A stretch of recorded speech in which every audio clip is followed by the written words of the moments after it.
이제 아브라함이 아들을 약속받다 라는 말씀의 제목으로 은혜를 같이 나누도록 하겠습니다. 1절부터 오늘 8절까지니까요. 1절 여호와께서 만물의 상수리 나무들이 있는 곳에서 아브라함에게 나타나시니라. 날이 뜨거울 때에 그의 장막문에 앉아있다가 그랬어요. 우리가 여러 번 같이 나눴던 것처럼 마무레라는 말은 이게 날개치다, 때리다, 채찍질하다, 배반하다 그런 말에서 왔어요. 그러니까 새가 날개를 펴고 이렇게 날 때 자기 몸을 때리잖아요. 그런 뜻이란 말이에요. 마무레라는 말은 자기가 자기를 때려서 죽이는 걸 말하는 거예요. 그러니까 그 말을 또 예수님의 십자가를 상징하려고 이런 단어를 쓴 거예요. 성경이. 에다가 상수리 나무는 밑둥이까지 뱀을 당해도 그루터기에서 새싹이 나와서 다시 살아나는 나무잖아요. 그러니 상수리 나무는 십자가를 상징합니다. 따라서 만물의 상수리 나무들이 있는 곳에 그렇게 나오잖아요. 있는 곳에 따뜻한 날 하나님께서 아브라함에게 나타나신 것은 육신을 때려 죽이고 부활 생명으로 살려내는 십자가 심판 불 뜨겁다고 자기에 심판이 이루어지는 때에 나타나셔서 인도하시는 하나님을 보이신 말씀이 이 1절 내용이란 말이에요. 이게 전부 다 구속사에 대한 얘기예요. 성경은 전부 다 그걸 말해요. 십자가 보고 예수 그리스도와 십자가 보고 여기서 똑같이 나오잖아요. 2절도 봅시다. 눈을 들어 본즉 사람 셋이 맞은편에 서 있는지라 그가 그들을 보자 곧 장막문에서 달려나가 영접하며 몸을 땅에 굽혀 그랬습니다. 누가 좀 아브라함이 그런 거예요. 아브라함이. 근데 여기서 보면 장막문에 이렇게 뜨거워서 장막문에 앉아있다가 세 사람이 나타났어요. 사람이. 근데 보자마자 알아봤어요. 하나님의 천사들이라는 걸 알아봤단 말이에요. 근데 눈을 들어 본즉 사람 셋이 맞은편에 서 있다고 해요. 근데 셋이란 말이 아주 중요합니다. 성경에서. 셋은 살롯이란 말인데 셋이란 뜻도 되고 셋째란 뜻도 돼요. 이 말은 둘 다 돼요. 셋이란 말은 기수고 셋째란 말은 소수인데 소수도 되고 기수도 돼요. 그런데 이건 창조 셋째 날을 제일 셋이란 말이 첫 번째 거기서 나오거든요. 성경에. 셋째 날 그날 침례가 이루어졌잖아요. 그걸 지금 상징하는 겁니다.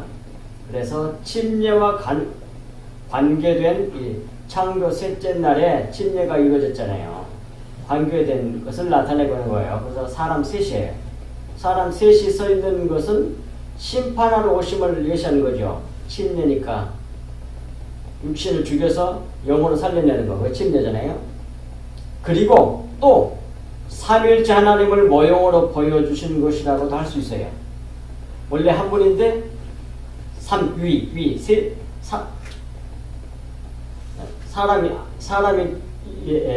인자에다가 설 위자가 붙은 것이 이제 그것이 위자잖아요. 설립자를 써놓은 것이. 그러니까 여기 3이니까 세 사람이 서 있다는 말이거든. 한자로 보면 그 삼일체를 나타낼 때 쓰는 단어란 말이에요. 이게. 근데 사람 셋이야. 물론 천사겠죠 여기서는. 그런데 다음에 셋이 가버리고 소돔 고모라는 심판으로 왔잖아요. 지금. 그러기 전에 먼저 들린 거예요. 아브라함에게. 근데 셋이 천사 3명 갔을 때 다음에 한 사람 남아있어. 근데 그걸 성경이 하나님이라고 그래. 그분이 예수 그리스도로 본단 말이에요. 나머지 셋. 그러니까 하나님 삼일체 하나님이라고 하는 것을 이렇게 모형으로 보여준 것 같아요. 성경에. 이 아브라함에게 나타난 사건이. 따라서 이것은 창조 셋째 날인 침례를 사건을 의미하는 뜻으로서의 셋도 되고 삼일체 하나님을 모형으로 보여주신 의미에 있어서 또 셋이라는 뜻도 있다고 하는 것입니다. 우리도 아브라함처럼 우리를 찾아오신 셋이 하나로 서 계시는 주님을 눈을 들어 볼 수 있어야 한다 그 말입니다. 딱 알아봤어. 누가? 아브라함이. 우리도 그 하나님을 딱 알아봐야 돼. 뭘 통해서? 상수리 나무, 마물의 상수리 나무에 있어서 있는 사람은 반드시 알아봐. 이게 만물의 상수리 나무 있는 거기 있다가 있는 곳에서 아브라함에게 나타나시라고. 그러니까 거기서 나타나신 게 항상 십자가를 통해서 하나님 자기 계시를 한다는 말씀이에요, 이 말이. 이 십자가를 통하지 않으면 절대로 하나님을 알 수 없다는 얘기예요. 근데 십자가를 통해서 알아보게 된다는 얘기예요. 그래서 금방 알아봤잖아요. 누가? 아브라함이. 그러니까 모든 하나님의 정체를 사람들 하여금 보여주신 분이 예수 그리스도란 말이에요. 근데 그분이 하나님의 어떤 분인지를 십자가를 통해서 하나님의 정체를 정확하게 보여준 거란 말이에요. 따라서 우리도 하나님을 제대로 알려면 예수 그리스도와 십자가를 통해서 하나님을 제대로 볼 수 있다는 말이에요.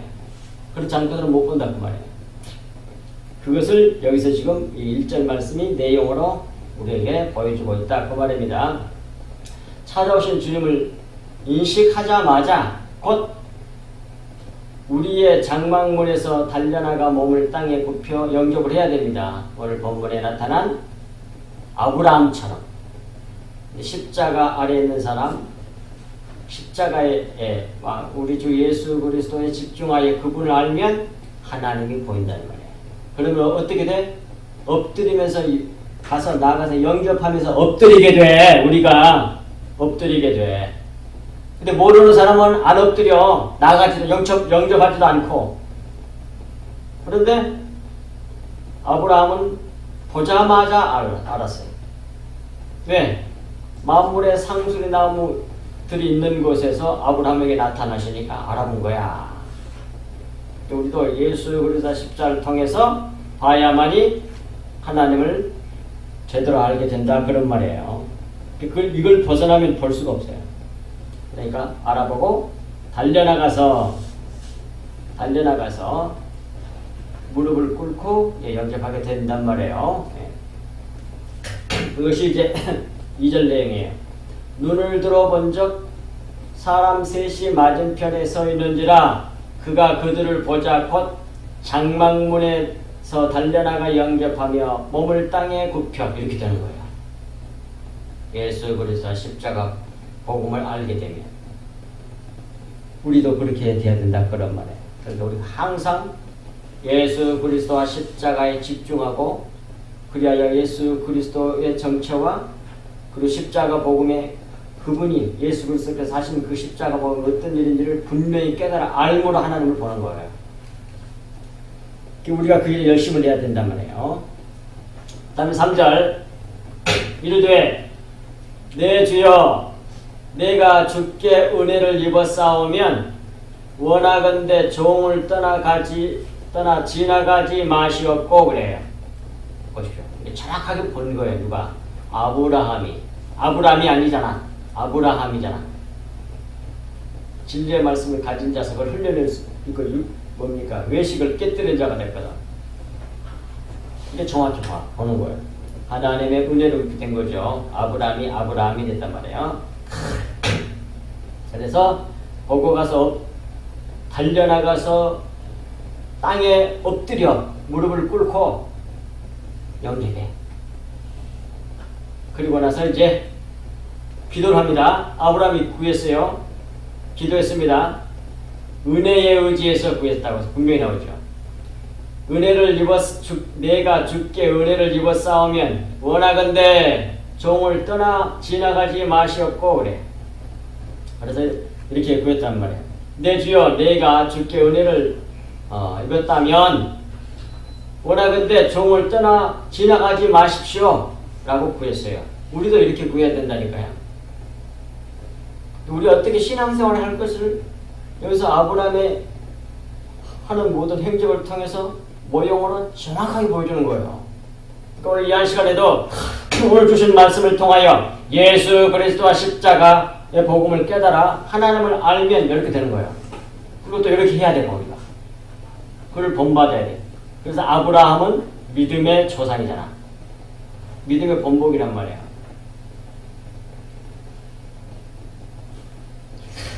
따라서 그분을 통하여서 하나님께서는 아브라함을 통해서 믿음이라고 신앙생활이 뭔지를 정확하게 우리에게 계시해 준 거란 말이에요. 따라서 믿음의 첫 열매와 같은 거예요. 모형으로, 원형으로 세우셨단 말이에요.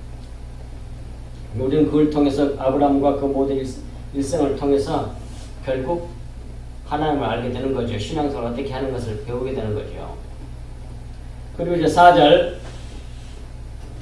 물을 조금 가져오게 하사 당신들의 발을 씻으시고 나무 아래서 쉬소서 그래.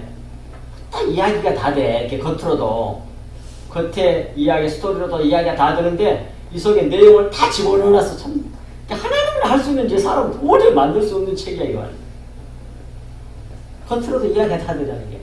물을 조금 가져오게 하사 당신들의 발을 씻으시고 그 당시에는 다 샌들을 신고 다녔기 때문에 여행을 하면 발에 먼지가 수북해.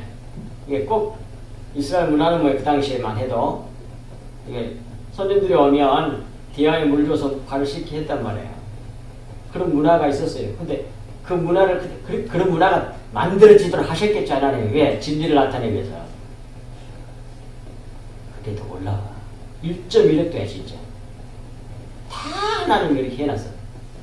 인간의 문화고 모든 삶의 방식을 전부 다 뒤에서 다 조정을 해가지고 결국 자기의 이 정체를 구원의 도를 십자가의 도를 정확하게 계시할 수 있도록 해놨단 말이야 하나님.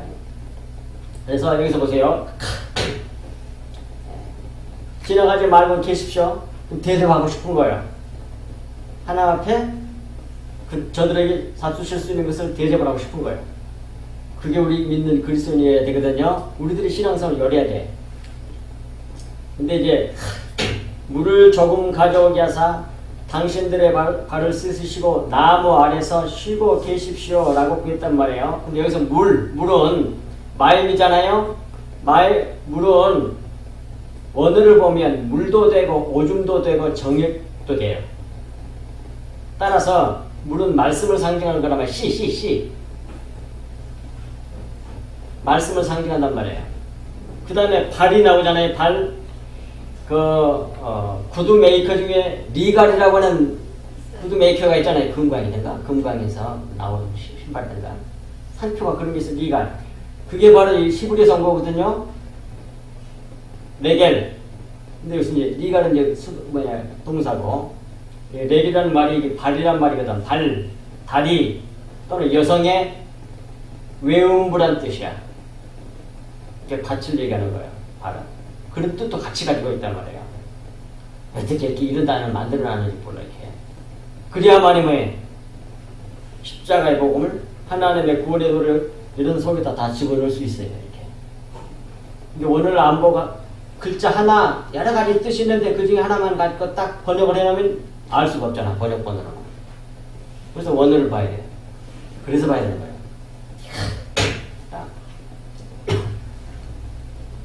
그런데 이 발을 씻는다는 말이 나오잖아요. 근데 신약 시대에 와서 발 씻는 내용이 있어요 성경에. 그럼 딱 그렇게 연결해서 알아들어야 돼.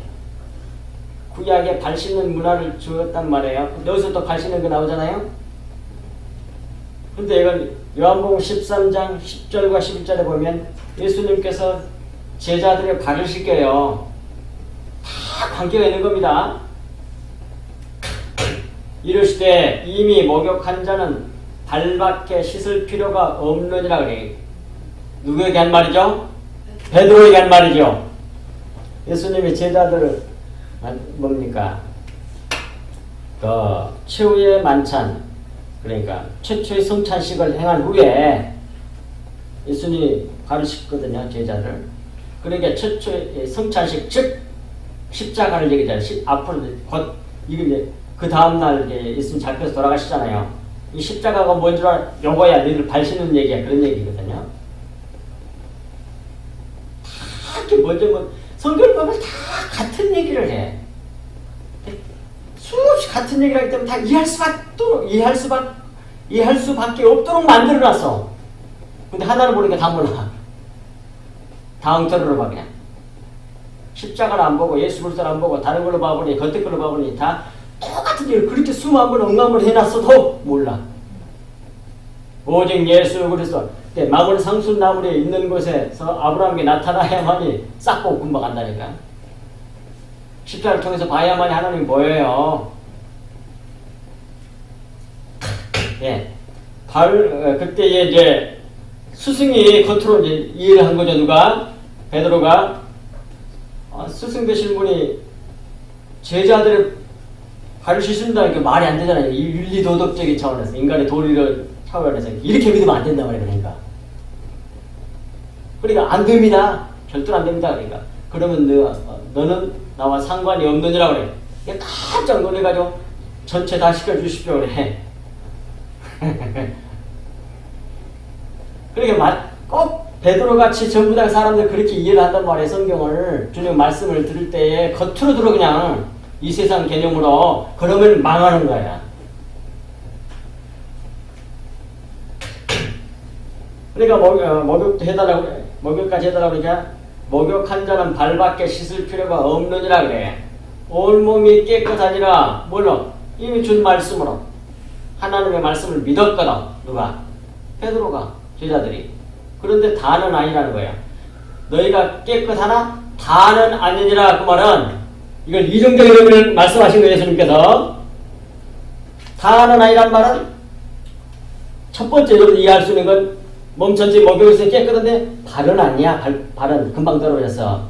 그런 뜻을 이해하실 거예요. 맞아요. 그런데 여기서 다는 아니란 말이 꼭 그런 뜻은 아니야. 그걸 비교해서 여러 비유를 해. 11절에서 답을 해야죠. 11절 나오잖아요. 이는 자기를 팔자가 누구인지 아심이라. 그러므로 다는 깨끗하지 아니하다 하시니라 그랬단 말이에요. 그러니까 벌써 의미가 달라지잖아요. 그러니까 몸에 발로만 생각하시면 안 된단 말이에요. 그걸 다 깨끗하지만 발은 더러운 것처럼 12명이 있지만 그 중에 한 명은 더럽다 그런 말이거든요. 근데 첫 번째 이야기가 둘째 이야기를 지금 모형하는 거예요. 예표하는 거예요. 그런데 이 팔자를 결국 누굽니까? 가룟 유다잖아요. 가룟 유다가 자기를 팔아먹을 거란 얘기예요. 그것을 이렇게 발로 얘기한 거예요. 십자가 복음을 얘기하고 있는 거예요. 지금 보시면 전부 다 십자가인 거 아닌가. 그런데 또 그 요한복음 13장 금방 11절이었지만 18절로 넘어가면 내가 너희 모두를 가리켜 말하는 것이 아니니라. 나는 내가 택한 자들이 누구인지 아니라 그래. 보시죠. 분명히 말한다니까요. 하나님께서는 주님께서는 택한 자가 누구인지를 정확하게 알고 있어요. 우리는 몰라도. 근데 택한 자에게는 택한 자 자기 자녀로 그렇게 역사하시고 유기된 자는 유기된 자를 역사하신단 말이에요.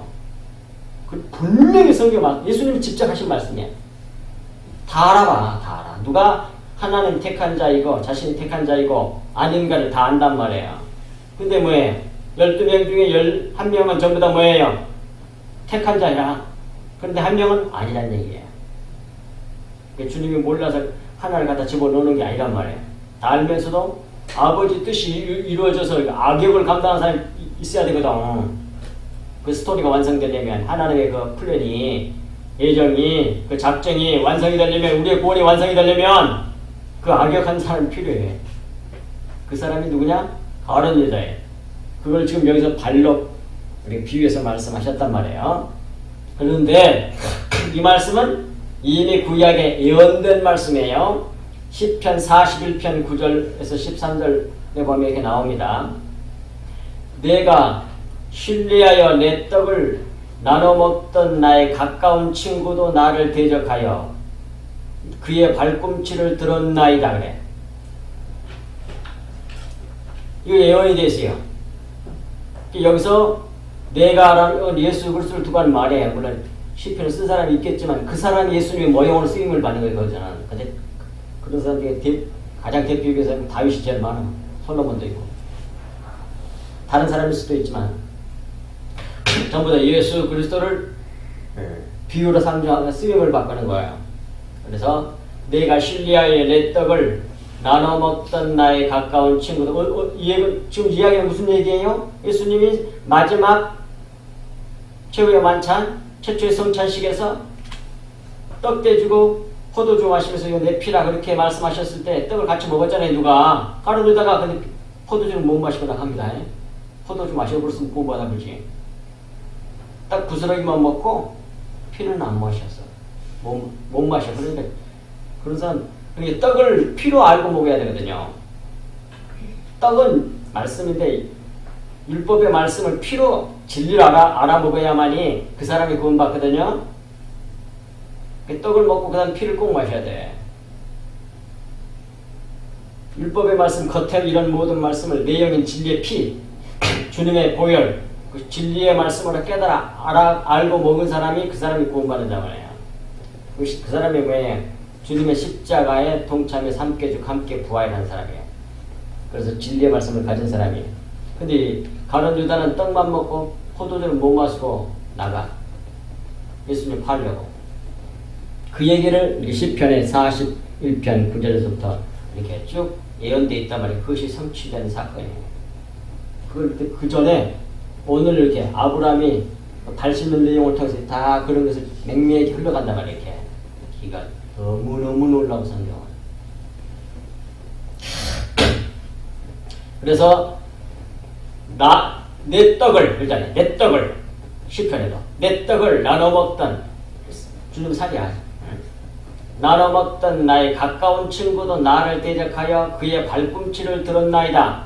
이 발꿈치를 들었다는 말을 요한복음 13장 11절에서는 자기를 팔았다고 그래요. 발꿈치를 들었다는 말은 자기를 배반해 자기를 팔 것이라는 얘기예요. 그러나 주 여호와여 내게 은혜를 베푸시고 나를 일으키사 내가 그들에게 보응하게 하소서. 이건 예수님에 대한 얘기예요. 예수님이 하나님 아버지께 기도하는 시편을 써놨어요. 내 원수가 나를 이기지 못하오니 사탄 마귀가 주께서 나를 기뻐하시는 줄을 내가 알았나이다. 하나님께서 나를 예수님 자신을 기뻐하시는 줄을 내가 알았나이다. 주께서 나를 온전한 중에 붙드시고 영원히 주 앞에 세우시나이다. 예수 그리스도 십자가의 복음으로 영원한 승리하실 것을 예언한 말씀이란 말이에요. 이스라엘의 하나님 여호와를 영원부터 영원까지 성취할지로다. 아멘, 아멘 이렇게 돼 있어. 시편 말씀. 그러니까 뭐해? 이것이 이 시편 이 말씀이 이 성찬식에 대한 얘기고 십자가 복음 얘기란 말이거든.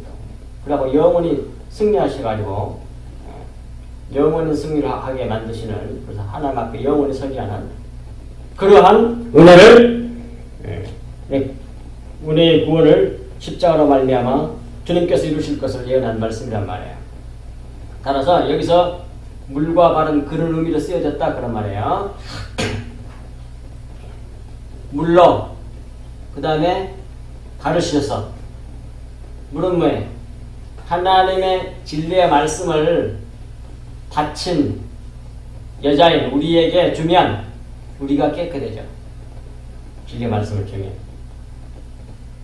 근데 그걸 겉에 걸로 줘버리면 안 된단 말이에요. 피로 줘야 돼요.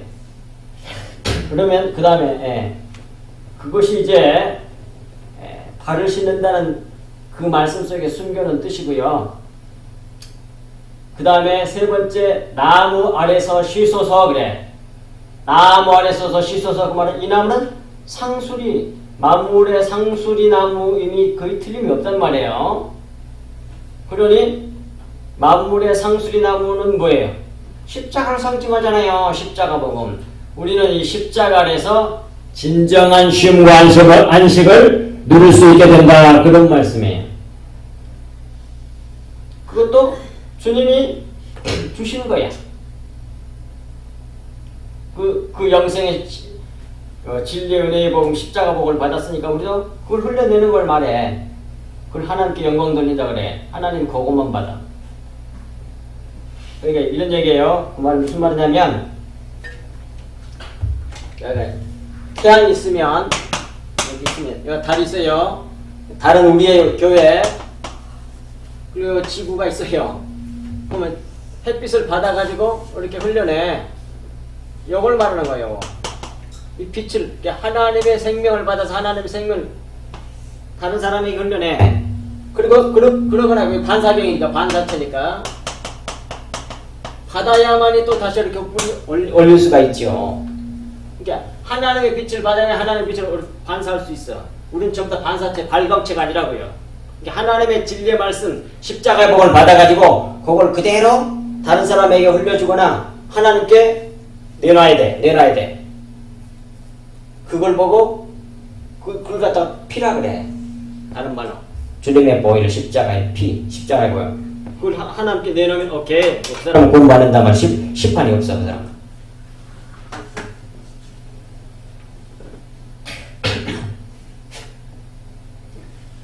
그 말씀이 이 4절에 나무 아래 쉬소서라는 뜻이란 말이에요. 하나님이 즐겨 받으시는 거 자기 생명이야. 십자가 보고 말해서 진정한 안식, 하나님 준 안식을 다시 그렇게 다시 이렇게 반사해내면 그때 하나님 걸 받으세요. 즐거워하시고 기뻐하신다 그런 말이에요. 그 다음에 5절 내가 떡을 조금 가져오리니 당신들의 마음을 상쾌하게 하신 후에 이렇게 하는 것이 하나님께 영광을 드리는 거거든요. 당신들이 종에게 오셨음이니이다. 그들이 이르되 내 말대로 그리하라 그래요. 이건 이런 뜻이에요. 첫 번째 내가 떡을 조금 가져오리니 당신들의 마음을 상쾌하게 하신 후에 지나가소서. 당신들이 종에게 오셨음이니이다. 여기까지가 첫 번째예요. 그 다음 뒷부분 두 번째로 할 겁니다. 첫 번째, 내가 빵 한 조각을 가져오리니 그런 말이에요. 원래가 우리나라 말로 떡으로 그랬지 다 거기는 빵이야. 빵이라고 그래서 빵. 우리가 알고 있는 뭐 이렇게 베이커리는 빵 그런 게 아니고 우리나라 부처리 같아. 전. 그런 식으로 돼 있어요. 그들이 먹는 게 왜 주식이야. 내가 빵 한 조각을 가져오리니 당신들은 마음을 편안하게 한 뒤에 지나가소서. 이런 까닭에 당신들의 종에게 오셨나이다 하매 그들이 이르되 네가 말한 대로 그리하라 하니라. 이것이 킹제임스 버전역이에요. 이게 흠정역이라고 다른 번역이에요. 그러니까 그런 까닭에 이런 까닭에 당신의 종에게 오셨나이다 이렇게 돼 있어요. 훨씬 의미가 살아나. 더 좋은 번역이란 말이에요. 이 말은 이런 뜻이에요. 십자가 그늘 아래서 안식을 누릴 때 참된 양식이 주어진다는 겁니다. 우리에게. 그리고 또 하나님께 진정으로 영광을 돌릴 수 있게 된다는 말이에요. 그렇게 하기 위해서 이런 까닭에 주님이 나를 찾아오시지 않았습니까? 그런 말이에요. 이 사건은 창조 셋째 날과 연계되고 노아의 홍수 사건과 연계되고 소돔 고모라 심판에서 롯이 구원받는 사건과 연결되는데 이 모든 것이 다 우리 주 예수 그리스도의 십자가와 연결되는 겁니다. 다 그걸 모형하는 거예요. 곧 이 모든 사건들은 다 십자가의 예시고 예표라고 하는 것입니다. 그래서 이제 그렇게 말하니까 그들이 두 번째 그들이 아브라함의 말을 듣고 말하기를 내 말대로 그리하라 그래. 그들이 이제 내 말대로 그리하라. 그 말은 하나님께서는 믿는 성도들인 우리에게 십자가의 떡과 포도주를 원하신다는 말이에요. 주님의 보혈을 내놓기를 원하시는 겁니다. 이를 내놓는 자들이 바로 아브라함이고 아브라함 자손들이에요. 그게 우리들이에요. 그걸 내놓을 수 없는 사람은 그건 마귀 자식이에요. 안 가지고 있으니까 못 내는 거예요. 아무리 교회를 많이 다니고 아무리 이게 없는 사람은 내놓을 수가 없어. 말하는 게 틀려. 말이 틀려. 일단 첫 번째 말이 틀리니까 당연히 행동도 다르죠. 진짜 믿는 사람은 예수 그리스도와 십자가 복음이 나와. 그게 내 마음이거든. 그게 내가 믿는 진리거든. 모든 성경을 다 그렇게 이해한단 말이에요. 그래서 모든 성경이나 모든 마음이나 모든 얘기를 하면 다 예수 그리스도 십자가 복음이 나와. 그게 내 생명이니까, 그게 내 마음이니까, 그걸 그게 내가 믿고 있는 진리니까. 근데 그게 없어. 그걸 깨닫지도 못하고 알지도 못하고 그런 진리가 속에 없어. 몰라. 믿지도 않고. 그런 사람은 다른 게 나오겠죠. 당연히 윤리도덕이 나오겠지 아마. 율법이 나오고 어찌고 저쩌고 그러면서 윤리도덕 나오고 율법 나오면 틀림없이 어떻게 무슨 말이 나오냐면 자기 잘났다고 얘기를 해. 겸손한 척하지만 어쩌고 저쩌고 어쩌고 하고 결국 가만히 들어보면 다 자기 자랑하고 다 그랬어. 이게 달라. 여기 진짜하고 가짜하고 틀려. 그래서 주님께서는 하나님께서 받으시는 바 그게 뭐냐? 바로 우리 주 예수 그리스도 십자가 보여주란 말이에요. 그것이 5절 말씀의 내용이고요. 이제 6절 아브라함이 급히 장막으로 가서 사라에게 이르되 속히 고운 가루 세 스아를 가져다가 반죽하여 떡을 만들라고 그러잖아요. 여기도 가만히 보시면 단어를 쓰는 것이 뭔가 이상해. 꼭 셋이야. 세스아라 그러죠. 그 단위가 뭐 질량 단위, 무게 단위가 있을 때 다른 단어를 썼으면 셋이 아니고 다섯, 여섯이 될 수도 있거든요. 근데 셋이 될 수 있는 단어를 써 갖다가 그런 단위의 계측, 그런 단위의 단어를 쓴단 말이에요 이게. 그래서 아브라함이 이제 그 세 사람이 그 세 천사들이 그렇게 하겠다고 이렇게 허락을 하니까 급히 자기 장막으로 들어가서 자기 아내 사라에게 이렇게 말하는 거예요. 석기 고운 가루 세 스아를 가져다가 반죽하여 떡을 만들라고 시켜요. 근데 세 스아란 말은 규정하다 그런 뜻이에요. 규정하다 하는 말에서 온 말이고요. 근데 세가 붙어서 세 스아가 되면 세 번째 규정된 것으로 떡을 만들라 그런 말이 돼.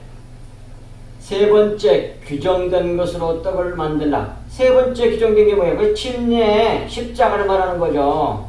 창조 셋째 날. 그 말은 세 번째 규정된 것으로 떡을 만들라는 말은 살과 피는 내 살과 피는 참된 떡이요 참된 음료로다고 예수님이 말씀하셨잖아요. 요한복음 6장 54절에서 그걸 말하는 거야. 그걸 모형으로 보여주는 거야. 물론 겉으로는 진짜 가루 뭐 빵이 뭐 그걸 빵이었겠지만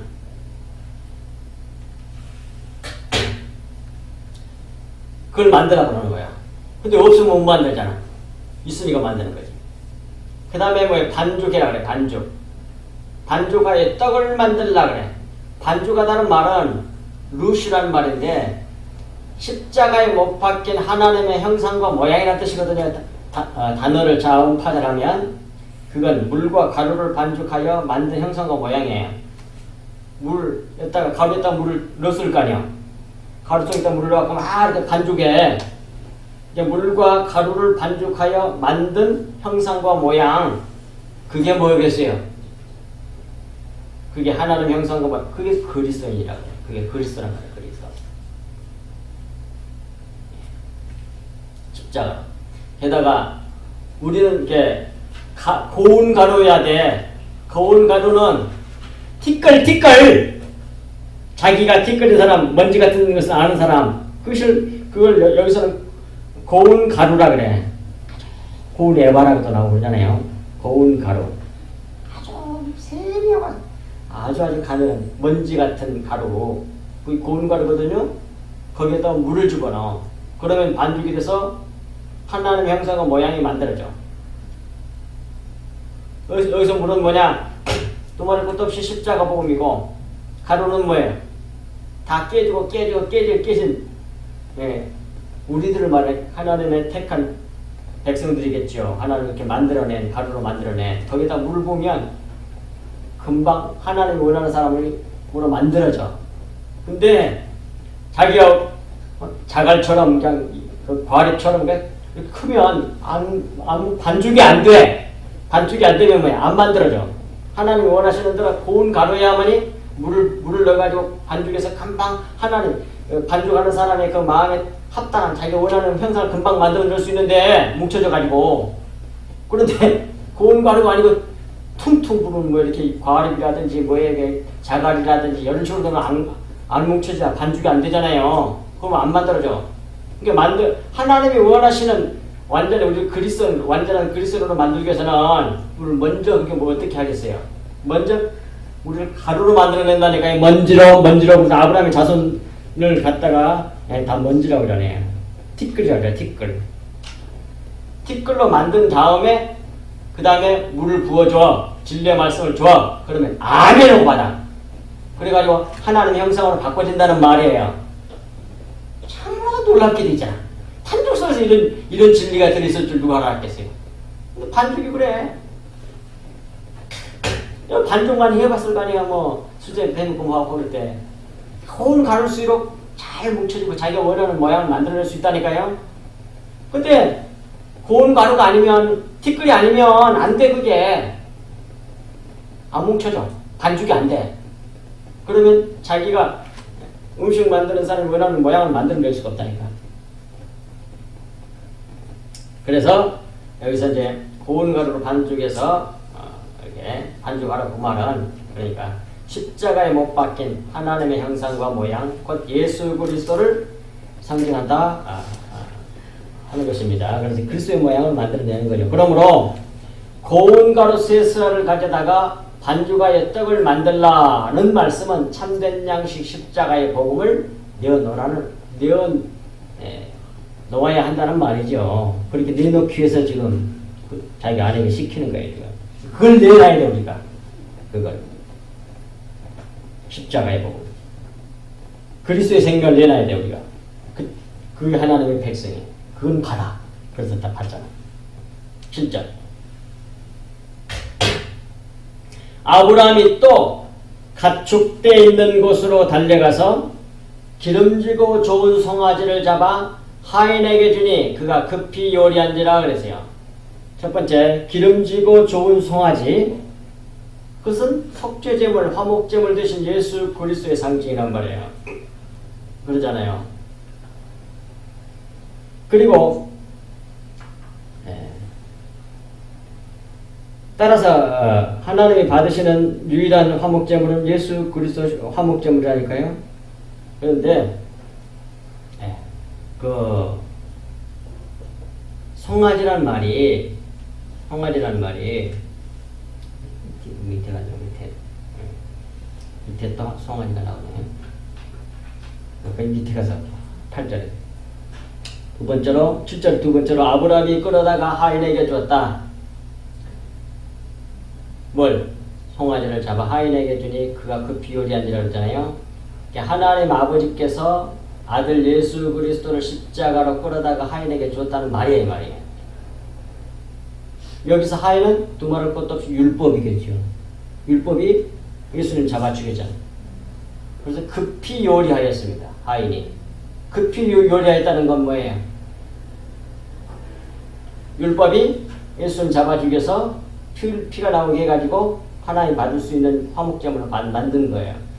율법이 예수를 때리고 찔러서 떡과 포도주로 만들었다는 말이에요. 이 말이에요. 그리고 이 8절 마지막 절입니다. 아브라함이 엉긴 젖과 우유와 하인이 요리한 송아지를 가져다가 그들 앞에 차려놓고 나무 아래서 모셔 섬에 그들이 먹으니라 그랬어요. 이걸 직역하면 이래요. 하인이란 말은 없어요. 사실상. 만든 치즈와 버터, 이게 엉긴 젖이란 말은 치즈란 말이거든요. 그 다음에 우유란 말은 버터나 우유나 같은 말이에요. 이 말이에요. 그리고 송아지는 소아들이란 말이에요. 원어를 그대로 직역하면 소아들, 소새끼죠. 그걸 송아지라고 그러잖아요. 근데 송아지라는 단어를 안 쓰고 소아들이라는 말을 썼어. 소는 하나님이고 아들은 예수 그리스도거든. 그걸 깨닫게 하기 위해서 원어는 소아들 이렇게 해놨다니까요. 송아지가 아니고. 물론 우리나라 말은 다 송아지지만 그 알아두셔야 돼요. 소새끼가 맞지만 원어는 소는 하나님을 상징하거든요. 신, 아들. 하나님의 아들을 말하기 위해서 송아지, 송아지를 이렇게 해놨단 말이죠. 원어가. 그래서 송아지를 취하여 그들 앞에 드리고 그는 주님이에요. 예수 그리스도가 그를 상징한단 말이에요. 그가 나무 아래 위에 서심해. 원래 그런 말이에요. 나무 아래란 말은 바닥이란 말. 나무 아래 그 다음에 위에란 말은 근거에서라는 뜻도 돼요. 그러니까 나무 아래 위에 서심해 그들이 먹으냐 그랬거든요. 그러니까 십자가에 매달림이 이런 뜻이야 말이에요. 매달린 예수 그리스도의 모습을 지금 이렇게 말하고 있는 거예요. 이상하게 말을 해놨잖아요. 나무 아래 있었으면 나무 아래 쉬고 있었다 이래버리면 될 거 아니에요. 그 사람들 얘기하려면 겉에 얘기하려면 그런데 이렇게 써놨어. 이렇게 나무 아래 모셔서매. 근데 이게 바로 정확하게 하면 나무 아래 위에란 말이야. 나무 아래 위에. 그러니까 나무가 있는데 그 나무에 붙어 예수님이 나무 위에 올라가 못 박혔잖아요. 그런 것을 모형으로 보여주고 있다 그 말입니다. 거기에 서심해 그들이 그제야 먹는다 이 말이에요. 그게 먹을 수 있는 양식이거든. 하나님 받으신 양식이란 말이에요. 그 말이에요. 그래서 이걸 정리하면 이렇습니다. 아브라함이 엉긴 젖과 우유를 그러니까 치즈와 버터를 곧 하나님이 받을 수 있는 양식을 내어놓았다 그런 말이에요. 그러니까 신령한 말씀 곧 진리의 말씀을 내어놓았다 그런 말이란 말이에요. 보면 엉긴 젖이란 말 아까도 말씀했잖아요. 이게 치즈 그 다음에 우유는 버터란 말이고 그러니까 치즈, 버터, 응유 뭐 이렇게도 말해요. 딱 응축된 우유. 그리고 여기서 젖과 우유는 말씀을 상징하는 것으로 액체 상태로 존재하는 말씀을 말하는 겁니다. 나타내는 겁니다. 곧 문자로 준 율법의 말씀을 상징합니다. 이 율법 문자의 말씀을 막대기로 확 휘젓으면 뭐가 돼요? 오케이, 치즈가 돼. 버터가 돼. 우유를 작대기를 휘젓어. 이 작대기가 십자가야. 원래 십자가란 말이 헬라어로는 스타우로스인데 그게 원래 기둥이라는 뜻이거든요. 기둥. 작대기야. 휘젓어. 가지고 휘젓으면 뭐가 되냐면 치즈가 돼. 하나님께서 받으시는 양식이 바로 이것입니다. 따라서 이 엉긴 젖이 바로 우리 주님의 십자가에서 찢기신 몸이요 흘리신 피란 말이에요. 하나님께서 받으시는 유일한 양식이란 말이에요. 이 유일한 양식은 진리의 말씀을 말하는 것인데 예수 그리스도께서 십자가에 달려 찢기시고 찔려 피 흘리심으로 우리가 받게 된 양식이란 말이에요. 그걸 받았으면 그걸 내놔야 돼 하나님께. 그 사람은 살아. 그래서 그걸 내놓고 있잖아요. 지금 누가? 아브라함이. 아브라함 같이 그렇게 내놓을 수 있는 사람은 다 하나님이 받으셔가지고 다 사주신다 이 말이야. 먹으니라고 그러면 되잖아. 게다가 우유라는 말도 똑같이 버터 치즈라는 말인데 또 그 말은 그 어원을 찾아보면 지방이라는 뜻이에요. 기름. 게다가 이런 말도 있어요. 최상의 기름을 말한다는 뜻이 있어요. 또 말할 것도 기름은 뭐예요? 성령이잖아. 그 진리의 말씀을 말하는 거예요. 그런데 결국. 그러므로 여기서 엉긴 젖과 우유는 같은 의미로 쓰였음을 알 수 있단 말이에요.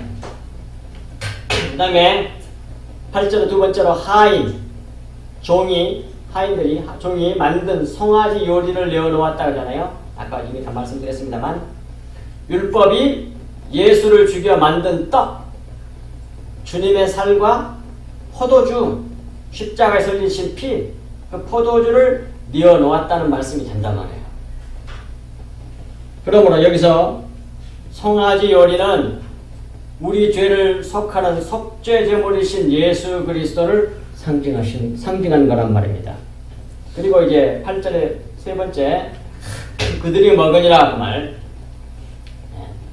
그러기 전에 뭐 나무 아래 모셔서면 그걸로 하겠습니다. 아까 했지만 이게 십자가 바닥 위에 서심에 그런 말이에요.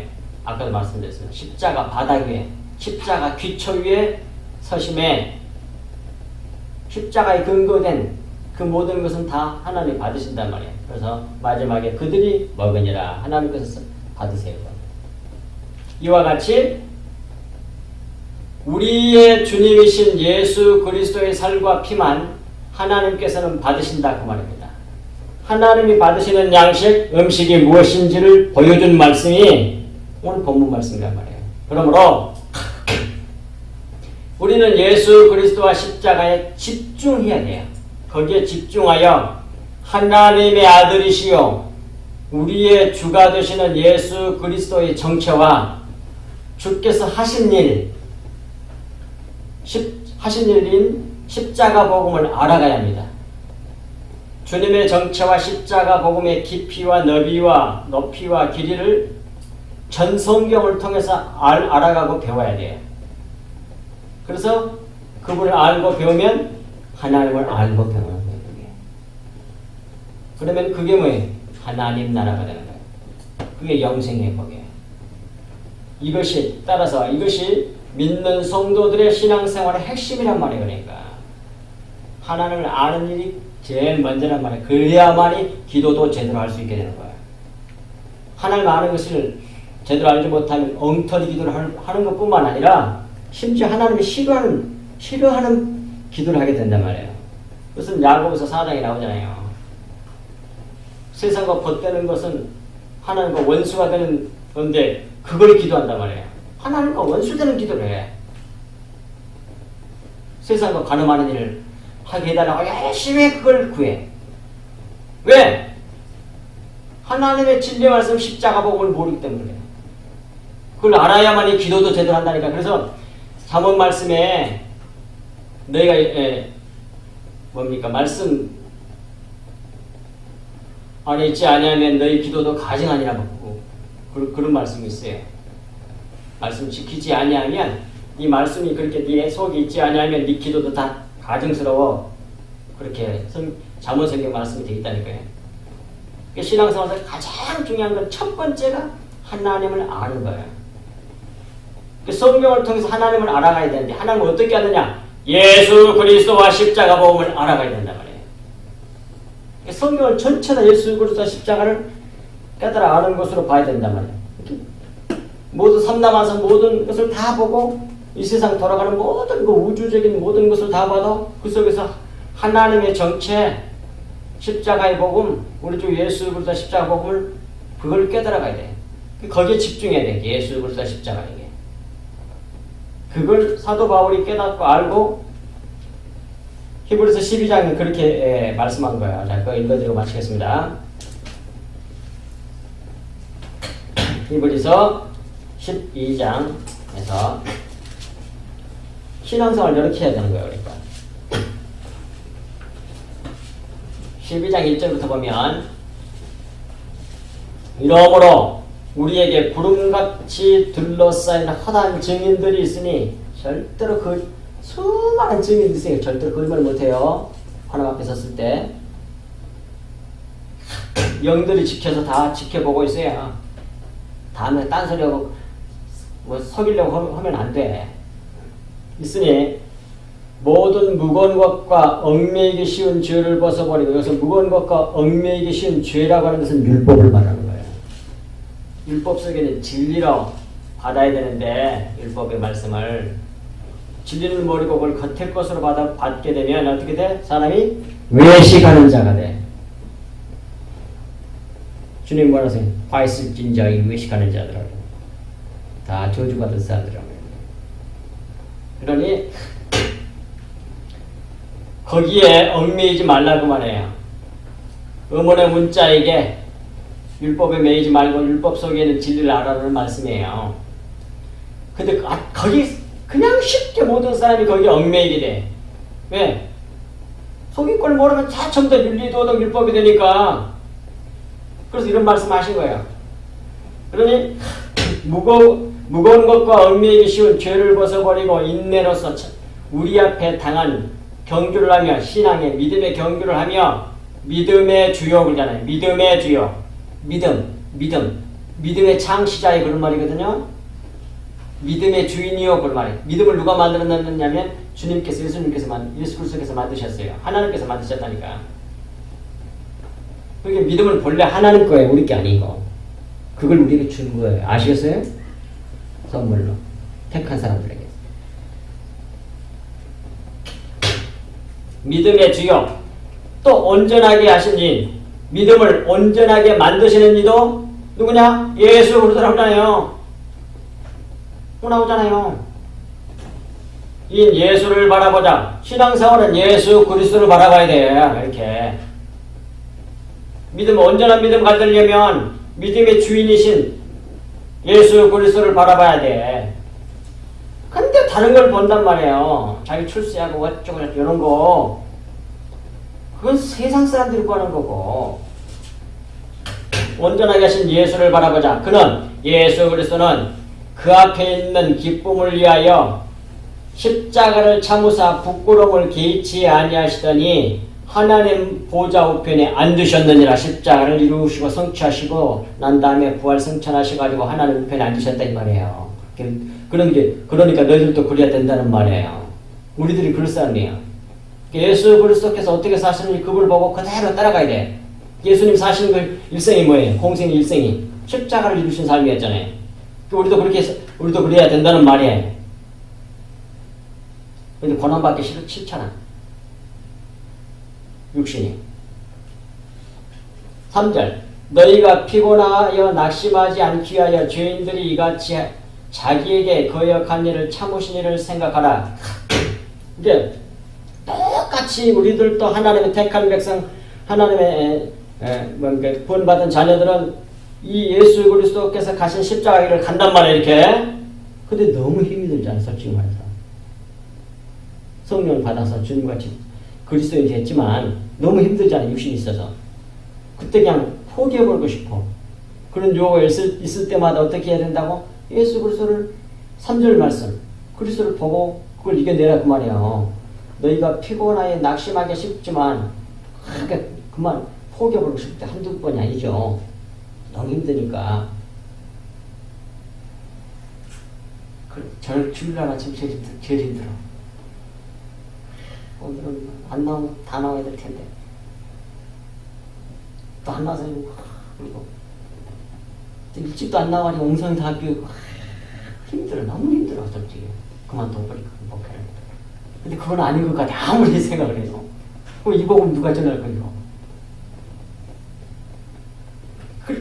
바로 그런 얘기 하는 거예요. 근데 그런 것이 저에게만 있겠느냐고. 우리 성도들에게 똑같은 그런 게 있단 말이에요. 신앙생활 할 때. 그때에 낙심하지 않기 위해서 죄인들이 이같이 자기에게 거역하고 말 안 듣고 막 그런 걸 참으신 예수 그리스도를 생각하라고 하잖아요. 그래야만이 어떻게 십자가를 잘 지고 주님 따라갈 수 있다. 그 말이 통과해 나올 수 있다. 그런 말이에요. 이 말이. 4절 내가 죄와 싸우되 구구절절히 마음이 부딪히는지 몰라.